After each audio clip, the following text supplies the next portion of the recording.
আমি আমাদের চোখের পানি তাদের কোনো প্রয়োজন নাই, আমাদের মায়া কান্নার গাজাবাসীর কোনো প্রয়োজন নাই। গাজাবাসীর প্রয়োজন অর্থনৈতিক সাপোর্ট, গাজাবাসীর প্রয়োজন সামরিক সাপোর্ট, গাজাবাসীর প্রয়োজন এমন একটা জাইশ, এমন একটা ফোর্স যেটা বাহির থেকে গিয়ে বাইতুল মুকাদ্দাসকে উদ্ধার করবে ইনশাআল্লাহ।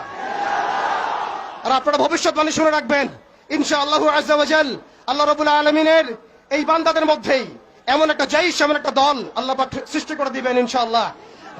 যেই দল, যেই জাইশকে পৃথিবীর কোন সেনাবাহিনী থামাতে পারবেন ইনশাআল্লাহ। শেষ পর্যন্ত তারা বাইতুল মুকাদ্দাস মুক্ত করেই ছাড়বে ইনশাআল্লাহ। শুধু সময়ের অপেক্ষা। তারা আমাদেরকে অপশন দিয়েছে, হয় আমাদের দাস হও না হলে মরো।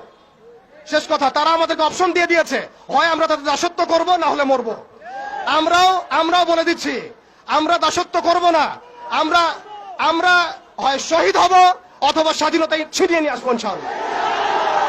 হয় আমরা শহীদ হব না হলে স্বাধীনতা ছিনিয়ে নিয়ে আসবো ইনশাআল্লাহ। আল্লাহ পাক আমাদের বাংলা তাওহীদের জনতাকে কবুল করেন, আমিন। ওয়া আখিরু দাওয়ানা।